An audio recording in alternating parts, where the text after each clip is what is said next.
தீர்ப்பு வழங்கிய நாளிலிருந்து கிட்டத்தட்ட 20 நாட்களுக்கு மேல் இந்த தணிக்கை வாரியம் வந்து சான்றிதழ் வழங்குவதற்காக, அதாவது மறு ஆய்வீட்டிற்கு அனுப்பியிருக்கக்கூடிய அந்த சான்றிதழானது வழங்குவதற்கு தொடர்ந்து 20 நாட்கள் கால அவகாசமானது தேவைப்படும். அந்த வகையில் அடுத்த மாதத்திற்குள் இந்த திரைப்படம் வெளியாகுமா என்கின்ற ஒரு கேள்வியே எழுந்திருக்கின்றது. அது மட்டுமல்லாமல் இன்னும் ஓரிரு மாதங்களில் இந்த சட்டமன்ற தேர்தல்கள் கால தொடங்க இருக்கக்கூடிய நிலையில் அதற்குள்ளாக இந்த திரைப்படத்தை வெளியிட வேண்டும் என்கின்ற அந்த ஒரு திட்டத்தில் படக்குழுவினர் தொடர்ந்து ஈடுபட்டு வந்தனர்.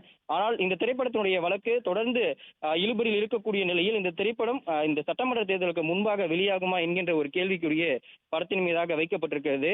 விஜயனுடைய கடைசி திரைப்படமான இந்த ஜனநாயகன் திரைப்படம் ரசிகர்கள் மிகவும் எதிர்பார்க்கப்படக்கூடிய ஒரு திரைப்படமாகவும், விஜயின் கடைசி திரைப்படமாக ரசிகர்கள் கொண்டாடக்கூடிய வகையில் இந்த திரைப்படத்தை பெரிய அளவில் வெளியிட வேண்டும் என்று கேவின் புரொடக்ஷன்ஸ் நிறுவனம் கிட்டத்தட்ட 500 கோடிக்கு மேலாக செலவு செய்து இந்த திரைப்படத்தை தயாரிப்பதாக அறிவித்திருந்தனர். அந்த வகையில் கடந்த பொங்கல் ஜனவரி 9 இந்த திரைப்படம் வந்து வெளியிடுவதற்காக படக்குழு சார்பில் பல்வேறு கட்ட ப்ரமோஷன்களும், அதே போன்று மலேசியாவில் இசை வெளியீட்டு நிகழ்ச்சி என பல்வேறு கட்டமாக இந்த திரைப்படத்தினுடைய ப்ரமோஷன்ஸ் நிகழ்ச்சிகள் வந்து ஏற்பாடு செய்யப்பட்டிருந்தது.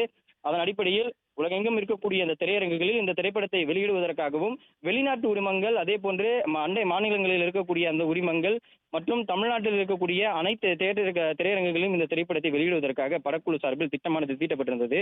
ஆனால் படம் வெளியிடுவதற்கு 2 நாட்களுக்கு முன்பாக இந்த திரைப்படத்தில் சென்சார் சான்றிதழ் கிடைக்கக்கூடிய அந்த சிக்கலானது தொடர்ந்து நீடித்து வந்த நிலையில் திரைப்படம் திட்டமிட்ட தேதியான ஜனவரி 9 வெளியாகாது என்று படக்குழு சார்பில் அறிவிப்பானது வெளியிடப்பட்டிருந்தது.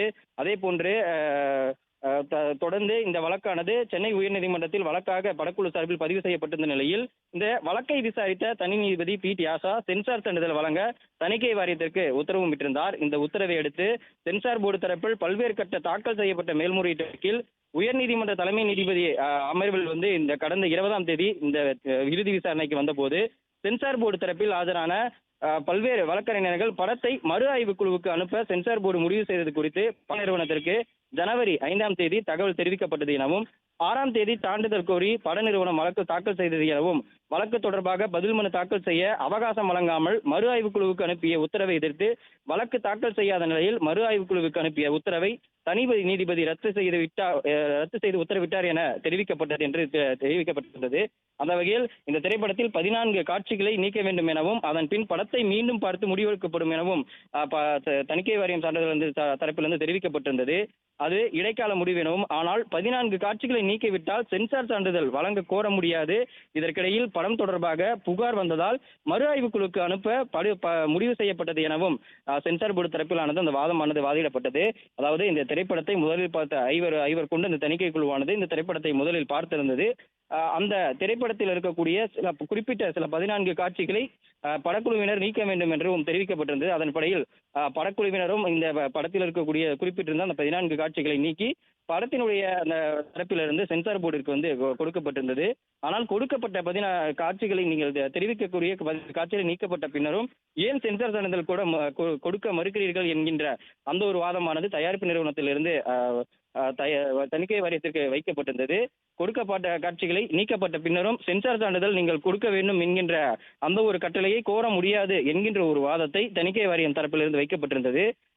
காட்சிகளை நீக்கினாலும் சில காட்சிகளில் ஏதேனும் ஆட்சேபங்கள் இருந்தால் மறு ஆய்வீட்டிற்கு படம் அனுப்பப்படும் எனவும், அதன் பிறகு எந்தெந்த காட்சிகள் ஆட்சேபனை இருக்கிறது என்பதை கருத்தில் கொண்டு அந்த படத்திற்கு சென்சார் சான்றிதழ் வழங்கப்படும் என்கின்ற அந்த ஒரு வாதத்தையும் தணிக்கை வாரியம் தரப்பில் இருந்து வைக்கப்பட்டிருந்தது. படத்தை பார்த்து ஆய்வு செய்து ஆலோசனை வழங்க குழு உள்ளது எனவும், அந்த குழுதான் படத்தை பார்த்து பரிந்துரை மட்டுமே வழங்க முடியும் எனவும், படத்திற்கு சான்றிதழ் வழங்குவது குறித்து சென்சார் போர்டு தான் இறுதி முடிவை அறிவிக்கும் எனவும் தெரிவிக்கப்பட்டிருந்தது.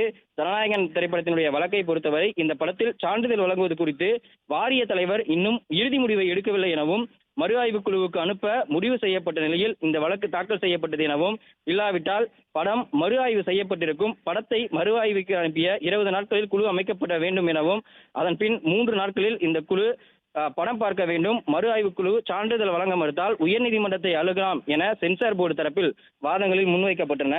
அதாவது இந்த திரைப்படம் மறு ஆய்வீட்டிற்கு அனுப்புவதாக ஜனவரி 5 படக்குழுவிற்கு சென்சார் தரப்பிலிருந்து தெரிவிக்கப்பட்டதாக தகவல்களும் தெரிவிக்கப்பட்டிருந்தன. ஆனால் இந்த திரைப்படம் வெளியாவதற்கு அந்த தேதியிலிருந்து 4 நாட்கள் இருக்கக்கூடிய நிலையில் இந்த திரைப்படம் திட்டமிட்ட தேதியான 9 வெளியாக வேண்டும் என்கின்ற அந்த ஒரு நோக்கில் படக்குழுவினர் வந்து ஜனவரி 6ஆம் தேதி வந்து உயர்நீதிமன்றத்தில் வழக்கு ஒன்றை பதிவு செய்திருந்தனர். அதாவது ஜனநாயகன் திரைப்படத்திற்கு சென்சார் சான்றிதழ் வழங்க வேண்டும் என்கின்ற ஒரு வழக்கை அவசர வழக்காக பிறப்பிக்க வேண்டும் எனவும் விசாரிக்க வேண்டும் எனவும் படக்குழு தரப்பிலிருந்து வழக்கானது தாக்கல் செய்யப்பட்டது. ஆனால் சென்சார் போர்டு தரப்பில் தெரிவித்திருக்கக்கூடிய அந்த தகவலின்படியில் ஜனவரி 5ஆம் தேதி சொல்லிட்டிருந்த அந்த நாளிலிருந்து 20 நாட்களுக்குள் இந்த திரைப்படம் மறு ஆய்வீட்டிற்கு அனுப்பப்பட்டிருக்கும் எனவும், அப்படி அனுப்பப்பட்டிருக்கின்ற அந்த 3 நாட்களுக்குள் இந்த திரைப்படத்தினுடைய தணிக்கை வாரியம் மறு ஆய்வுக்குழு வந்து இந்த திரைப்படத்தை மீண்டும் பார்த்திருக்கும் எனவும், அப்படி பார்த்திருந்தால் இந்த திரைப்படத்திற்கு அதன் பிறகு உண்டான இந்த சென்சார் சான்றிதழானது வழங்கப்பட்டிருக்கும். ஆனால் படக்குழு தரப்பிலிருந்து அவசரப்பட்டு இந்த திரைப்படத்திற்கான அந்த வழக்கை வந்து உயர்நீதிமன்றத்தில் பதிவு செய்ததாகவும் சென்சார் போர்டு தரப்பிலிருந்து அந்த வாதங்களானது முன்வைக்கப்பட்டிருக்கின்றன.